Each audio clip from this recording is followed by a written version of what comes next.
नमस्कार दोस्तों, स्वागत है आपका एक बार फिर से आपके अपने YouTube channel science with M K sir पर। तो दोस्तों, हमने लास्ट क्लास के अंदर बात करी थी प्रोटीन के बारे में। आज हम दोस्तों बात करेंगे वसा के बारे में। तो देखिएगा दोस्तों, वसा क्या होती है। वसा, जिसको इंग्लिश में कहते हैं दोस्तों फैट। तो वसा या फैट को समझने से पहले जो भी इस चैनल पर नए आए हैं वो चैनल को सब्सक्राइब जरूर करें और बेल आइकन को जरूर दबाइए। अगर वीडियो अच्छा लगे तो लाइक और शेयर भी कीजिएगा। अब बात करते हैं दोस्तों, इसमें वसा को समझने से पहले एक छोटी सी बात अपने को समझनी पड़ेगी, वो है लिपिड। दोस्तों, लिपिड क्या होती है?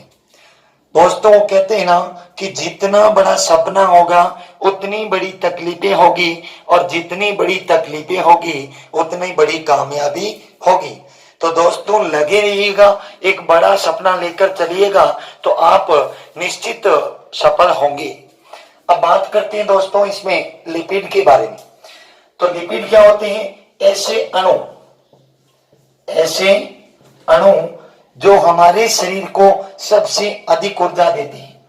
ऐसे अणु जो हमारे शरीर को सबसे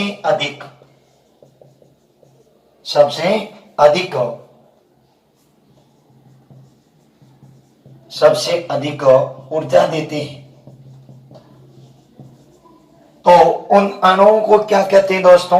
लिपिड कहते हैं। क्या होता है लिपिड? ऐसे अणु जो हमारे शरीर को सर्वाधिक ऊर्जा प्रदान करते हैं उनको अपन लिपिड कहते हैं। और साधारण लिपिड जो होती है, साधारण लिपिड, इसी को अपन वसा कहते हैं दोस्तों।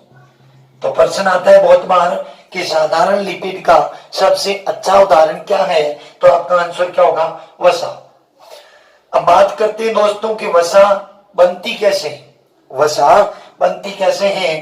तो अगर मान लीजिए कि आप ग्लिसरॉल की क्रिया, किसकी क्रिया? ग्लिसरॉल की क्रिया वसीय अम्ल से करवाते हो। किससे करवाते हो? वसीय अम्ल से। तो आपके इस अभिक्रिया के दौरान बनेगा ट्राइग्लिसराइड। क्या बनेगा?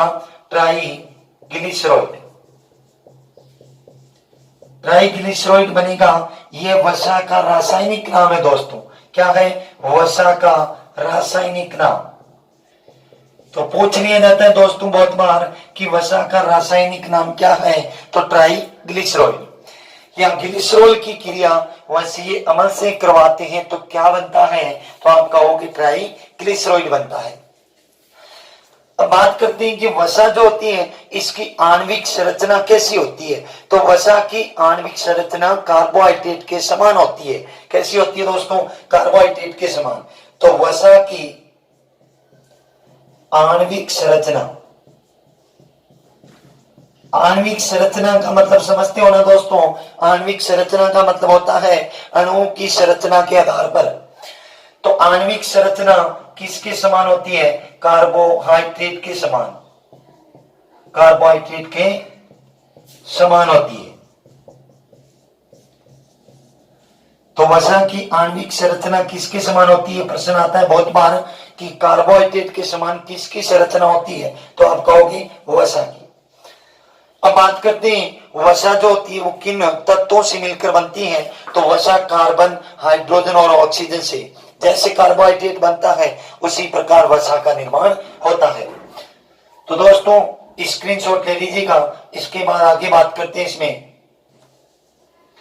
चलिएगा।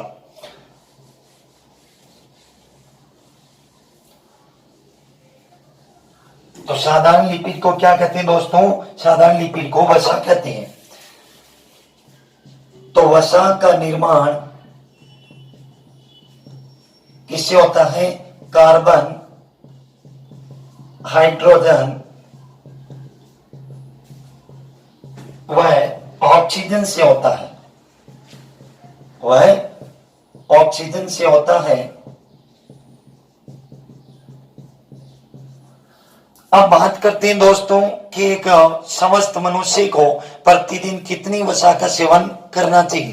तो ये प्रश्न पूछ लिया जाता है दोस्तों, एक स्वस्थ मनुष्य को प्रतिदिन 60 से 70 ग्राम वसा का सेवन करना चाहिए। एक स्वस्थ मनुष्य को प्रतिदिन 60 से 70 ग्राम वसा का सेवन करना चाहिए। अब दोस्तों मैं आपसे पूछूं कि एक स्वस्थ मनुष्य को प्रोटीन कितना लेना चाहिए, तो आप कहोगे सर 65 से 100 ग्राम, बिल्कुल सही है। और कार्बोहाइड्रेट की बात करें कि एक स्वस्थ मनुष्य को कार्बोहाइड्रेट कितना लेना चाहिए, तो आप कहोगे 500 ग्राम, तो बिल्कुल सही जवाब है आपका। अब बात करते हैं दोस्तों इसमें कि हमारे को 1 ग्राम वसा के दहन से कितनी ऊर्जा मिलती है। तो यहां से आपने लिख दिया होगा कि वसा कैसे बनती है। ग्लिसरॉल की क्रिया वसीय अम्ल से करवाने पर क्या बनता है आपका, ट्राइग्लिसराइड बनता है। और ये वसा का क्या है, रासायनिक नाम है। और वसा की आणविक संरचना किसके समान होती है दोस्तों, तो आप कहोगे कार्बोहाइड्रेट के समान होती है। कैसे, क्योंकि ये भी कार्बन, हाइड्रोजन और ऑक्सीजन से मिलकर बनता है। अब बात करते हैं वसा के 1 ग्राम से हमारे को कितनी ऊर्जा मिलती है। तो वसा के 1 ग्राम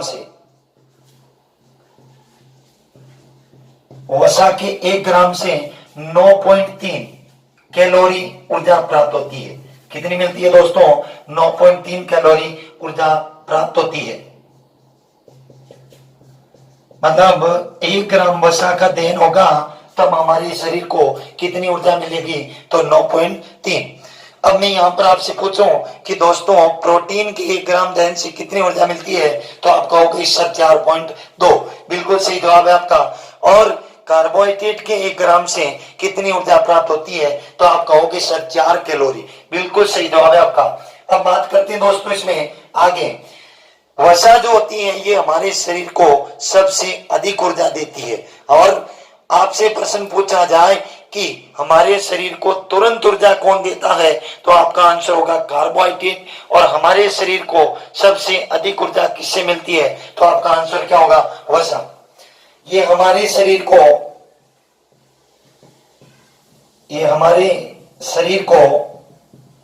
सबसे अधिक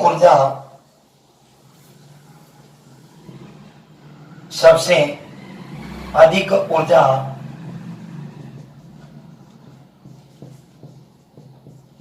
देता है। हमारे शरीर को सबसे अधिक ऊर्जा देने का काम किसका होता है, वसा का। लेकिन तुरंत ऊर्जा प्रदान करने का काम किसका है, कार्बोहाइड्रेट का। अब दोस्तों इसके अंदर आगे बात करते हैं, ये लिखिएगा दोस्तों, स्क्रीनशॉट ले लीजिएगा। आगे बात करते हैं इसमें दोस्तों, वो कहते हैं ना कि दुनिया की हर चीज ठोकर लगने से टूट जाया करती है, लेकिन आपकी कामयाबी ही एक ऐसी चीज है जो ठोकर लगने के बाद ही मिलती है। तो आप मेहनत करते रहोगे, प्रयास करोगे तो आपको ठोकरें लगेगी, और ठोकरों को जब आप सहन करोगे तो आपको एक दिन जरूर कामयाबी मिलेगी। चलिएगा दोस्तों आगे बात करते हैं इसमें। तो वसा का निर्माण करने वाले तत्व कौन से दोस्तों, कार्बन, हाइड्रोजन और ऑक्सीजन से वसा का निर्माण होता है। और एक मनुष्य को प्रतिदिन कितनी वसा लेनी चाहिए, तो 60 से 70 ग्राम। और 1 ग्राम वसा के दहन से कितनी ऊर्जा मिलती है, तो आप कहोगे 9.3 कैलोरी। और ये हमारे शरीर को सबसे अधिक ऊर्जा प्रदान करता है। अब बात करते हैं दोस्तों कि हमारे शरीर में अगर वसा अधिक मात्रा में हो जाए तो वो कहाँ संचित होती है, तो वो एपिडोज ऊतकों में संचित होती है। कहाँ होती है, एपिडोज ऊतक। ये ऊतक क्या होते हैं सर, तो कोशिकाओं के जो समूह होते हैं उनको कहा जाता है ऊतक। और हमारा शरीर जो होता है वो ऊतकों से बना होता है। तो अब बात करते हैं शरीर में आवश्यकता से अधिक वसा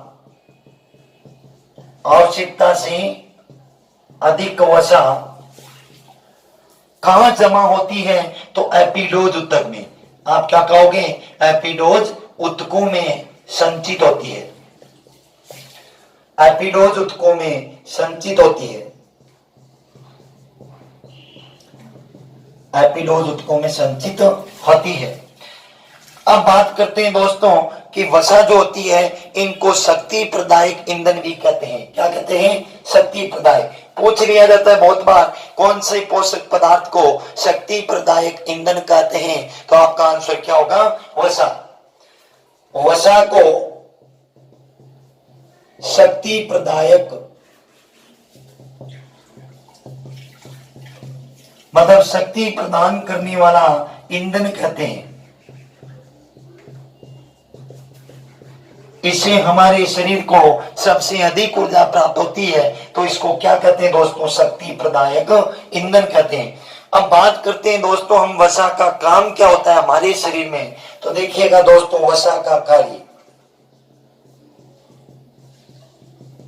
वसा का कार्य तो पूछा जाता है दोस्तों बहुत बार वसा का काम क्या होता है हमारे शरीर में। तो वसा हमारे शरीर में एक तो ताप हानि को रोकती है। किसको रोकती है दोस्तों? ताप हानि को। हमारे शरीर का जो टेम्परेचर होता है उस टेम्परेचर को बनाए रखने का काम किसका होता है? वसा का। तो यह हमारे शरीर की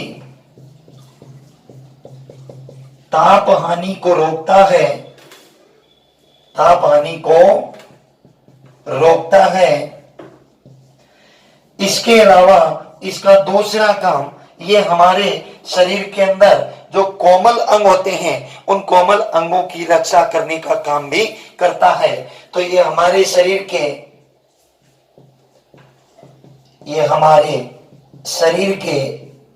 अंगों की रक्षा करता है, अंगों की रक्षा करता है। दोस्तों प्रोटीन का काम क्या होता है? प्रोटीन हमारे शरीर में टूट फूट की मरम्मत करता है, नई कोशिकाओं और ऊतकों का निर्माण करता है। और दोस्तों कार्बोहाइड्रेट का काम क्या होता है? शरीर को तुरंत ऊर्जा प्रदान करना और कार्य क्षमता में वृद्धि करना होता है। और विटामिन का काम क्या होता है दोस्तों? रोगों से लड़ने का काम होता है। और वसा का काम हमारे शरीर की ताप हानि को रोकना मतलब टेम्परेचर को कंट्रोल करना और दूसरा हमारे शरीर के अंगों की रक्षा करना। इसके अलावा ये हमारे शरीर के कार्य क्षमता में भी वृद्धि करता है। अब बात करते हैं दोस्तों वसा के प्रकार। वसा कितने प्रकार की होती है? तो वसा को दो भागों में बांटा गया है दोस्तों। ये लिखिएगा, स्क्रीनशॉट ले लीजिएगा, आगे बात करते हैं इसमें।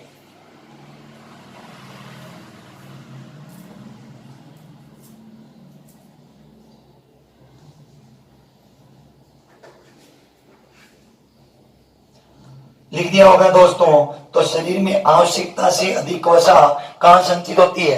आपने देखा होगा कि ये जो ऊंट वगैरह या कुछ जानवर ऐसे होते हैं जिनके जो कोबड़ बनी हुई होती है वहां पर वसा जमा हो जाती है, इसलिए वो आपके 5-7 दिन बिना भोजन करे बिना पानी पिए रह सकते हैं। किसके कारण? वो उनके ऊतकों में वसा जमा हो जाती है, जिसके कारण। तो हमारे शरीर में आवश्यकता से अधिक वसा कहां जमा होती है दोस्तों? तो एपिडोज ऊतकों में जमा होती है।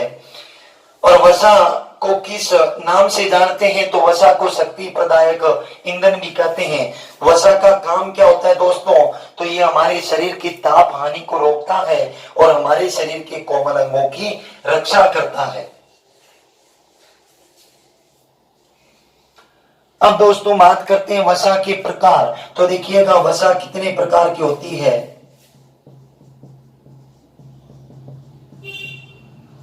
दोस्तों वसा को दो भागों में बांटा गया है। तो आप लिखोगे यह 2 प्रकार की होती है, यह 2 प्रकार की होती है। कौन कौन सी होती है? तो एक तो होती है अपने संतृप्त वसा। कौन सी वसा? संतृप्त वसा, मतलब जिसको अपन सैचुरेटेड फैट कहते हैं। क्या कहते हैं? Saturated fat. फैट मानी वसा। तो संतृप्त वसा क्या होती है दोस्तों? ऐसी वसा जिसका तापमान अगर आप बढ़ाते हो, टेम्परेचर को क्या करते हो? बढ़ाते हो, तो वो तरल अवस्था में आ जाती है। और तापमान को अगर आप घटाते हो तो वो ठोस अवस्था में चली जाती है। तो उस वसा को अपन क्या कहते हैं? संतृप्त वसा कहते हैं। जैसे सर आप उदाहरण बताइएगा तो घी देखिएगा, घी को अगर आप गर्म करोगे तो ये तरल बन जाएगा, और इसको ठंडा करोगे तो ताप कम करोगे तो ये ठोस बन जाएगा। घी है, मक्खन है, डालडा है, इसके अलावा नारियल का तेल देखा होगा दोस्तों आपने, नारियल का तेल गर्म करने पर पिघल जाता है, ताप देने पर, और ठंडा करने पर जम जाता है, ठोस हो जाता है। तो दोस्तों इसकी परिभाषा लिखिएगा, ऐसी वसा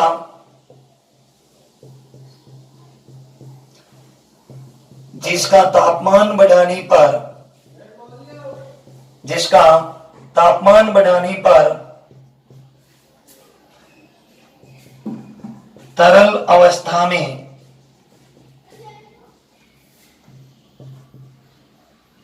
आ जाती है तथा तापमान घटाने पर, तापमान घटाने पर ठोस अवस्था में, ठोस अवस्था में आ जाती है, तो उसको अपन क्या कहते हैं दोस्तों, संतृप्त वसा। जैसे सर उदाहरण बताइएगा तो देखिएगा दोस्तों, उदाहरण की बात करते हैं, घी है, डालडा है, मक्खन है, दोस्तों नारियल का तेल है, नारियल का तेल, चिकन तेल, ये दोस्तों आपके संतृप्त वसाएं कहलाती है, जिनको आप गर्म करते हो तो तरल अवस्था में और ठंडा करने पर ठोस अवस्था में। तो घी, डालडा, मक्खन, नारियल का तेल और चिकन तेल, ये संतृप्त वसा होती है। तो संतृप्त वसा किसको कहते हैं दोस्तों, तापमान बढ़ाने पर कैसे आ जाती है, तरल अवस्था में, और तापमान घटाने पर कैसे पहुंच जाती है, ठोस अवस्था में, तो उसको अपन कहते हैं दोस्तों संतृप्त वसा। दूसरी वसा का प्रकार देखिएगा दोस्तों, दूसरी होती है असंतृप्त वसा। स्क्रीनशॉट ले लीजिएगा दोस्तों, आगे बात करते हैं इसमें।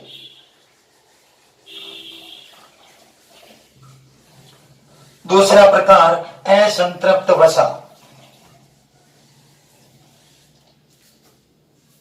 दूसरी वसा असंतृप्त वसा, जिसको अपन इंग्लिश में कहेंगे दोस्तों unsaturated fat, unsaturated, unsaturated fat कहते हैं।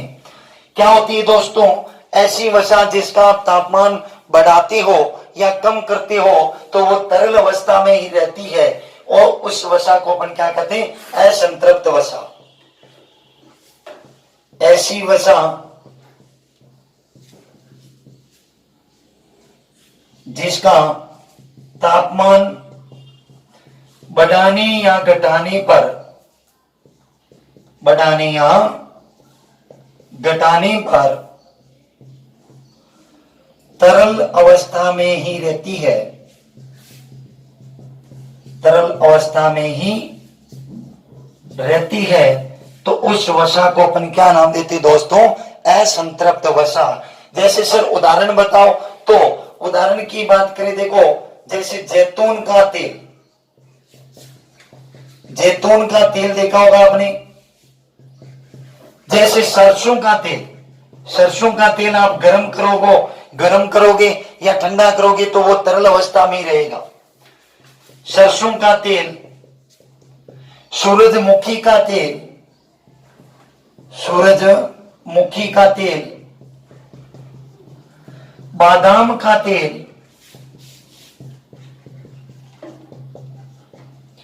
बादाम का तेल, मछली का तेल,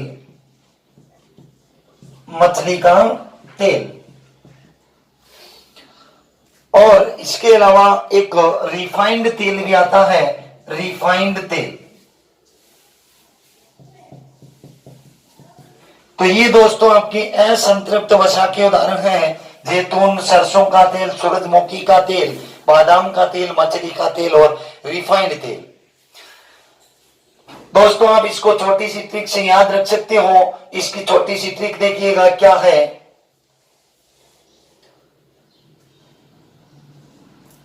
दोस्तों इसकी छोटी सी ट्रिक को आप याद रखिएगा। जब समोसा रिफंड किया, जब समोसे को क्या किया दोस्तों, समोसे को कौन रिफंड करता है ना। जब समोसा रिफंड किया, ये छोटी सी ट्रिक है दोस्तों आपकी। तो जैसे जैतून का तेल, वैसे बादाम का तेल, सैसे सरसों का तेल, मैं से हो जाएगा मछली का तेल, से सूरजमुखी का कर लो, और रिफाइंड मतलब रिफाइंड तेल। तो आपकी इनका ट्रिक का मतलब देखिएगा, जैतून का तेल, वैसे बादाम का तेल, से सरसों का तेल, मैं से मछली का तेल, और से सूरजमुखी का तेल, और रिफाइंड से रिफाइंड तेल, रिफंड से रिफाइंड तेल। तो दोस्तों ये आपकी असंतृप्त वसा है। अब आपसे प्रश्न पूछ लिया जाए कि हमारे शरीर के लिए हानिकारक वसा कौन सी होती है या अच्छी वसा कौन सी होती है, तो दोस्तों आपकी अच्छी वसा होती है असंतृप्त वसा। आप ए से ए याद रखना, हमारे शरीर के लिए अच्छी वसा कौन सी होती है, लाभदायक वसा कौन सी होती है, असंतृप्त वसा। तो ये अच्छी होती है और संतृप्त आपके हानिकारक होती है शरीर के लिए। अब बात करते हैं दोस्तों इसमें लास्ट अपन इसकी कमी और अधिकता से होने वाली बीमारियां। तो स्क्रीनशॉट लीजिएगा दोस्तों असंतृप्त वसा का। भाई संतृप्त वसा तो याद रह जाएगी आपको, घी है, मक्खन है, डालडा है, नारियल का तेल है, वो आपकी संतृप्त वसा। मतलब ठंडा करते हो तो अपने इसको तापमान कम करते हो तो आपके ठोस अवस्था में, और गर्म करने पर तरल अवस्था में आ जाती है, तो वो संतृप्त वसा होती है। और असंतृप्त में जिसका आप तापमान चाहे बढ़ाओ चाहे घटाओ तो आपकी कैसा रहेगा, वो हमेशा तरल अवस्था में। ये उदाहरण है दोस्तों। अब बात करते हैं इसमें आगे। तो देखो वसा की अधिकता और कमी से कौन सी बीमारियां होती है दोस्तों।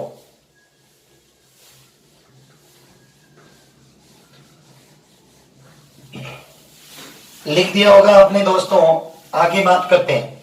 अगर दोस्तों वीडियो अच्छा लग रहा है तो लाइक और शेयर जरूर कीजिएगा, और जो भी दोस्तों इस चैनल पर नए आए हैं वो चैनल सब्सक्राइब जरूर कीजिएगा, और साथ में बेल आइकन को जरूर दबाइएगा। अब बात करते हैं वसा की अधिकता से रोग। वसा की अधिकता से कौन से रोग होते हैं, तो दोस्तों एक तो होता है वसा की अधिकता से मोटापा, मतलब व्यक्ति मोटा हो जाता है, उसमें मोटापन आ जाता है, वो रोग कहलाता है आपका मोटापा। दूसरा रोग होता है दोस्तों इसमें एक तो हार्ट अटैक। हार्ट अटैक कैसे आता है दोस्तों, हमारे शरीर में जब वसा अधिक जमा हो जाती है तो वो कोरोनरी धमनी को संकुचित करती है, और कोरोनरी धमनी जो होती है ये हृदय को रक्त पहुंचाने का काम करती है। तो जब उस धमनी में संकुचन हो जाता है तो हृदय को पर्याप्त मात्रा में रक्त नहीं मिलता, जिसके कारण हार्ट अटैक की बीमारी हो जाती है। हार्ट अटैक को हिंदी में हृदयाघात कहते हैं दोस्तों। क्या कहते हैं, हृदयाघात, या इसको दिल का दौरा कह सकते हैं दोस्तों, दिल का दौरा। और इसके अलावा तीसरी बीमारी रक्तचाप का बढ़ना। किसका बढ़ना दोस्तों, रक्तचाप। रक्तचाप मतलब ब्लड प्रेशर, बीपी जिसको अपन कहते हैं, या रक्त दाब कह सकते हैं, रक्त दाब का बढ़ना। मतलब जिन व्यक्तियों में वसा अधिक हो जाती है तो उनका ब्लड प्रेशर बढ़ जाता है, और जिनका ब्लड प्रेशर बढ़ा हुआ होता है उनको हार्ट अटैक की संभावना भी जल्दी बनती है। तो इसकी अधिकता से होने वाले रोग मोटापा है, हार्ट अटैक है, और रक्तचाप या रक्त दाब का बढ़ना। अब इसकी कमी से रोग देखिएगा। कमी से रोग दोस्तों, वसा क्या करती है, हमारी कार्य क्षमता में वृद्धि करती है। तो इसकी कमी से क्या होगा, हमारी कार्य क्षमता में कमी हो जाएगी। कार्य क्षमता में कमी आना। और इसके अलावा हमारी त्वचा रूखी हो जाएगी। त्वचा कैसी हो जाएगी? रूखी होना। त्वचा का रूखी या शुष्क होना।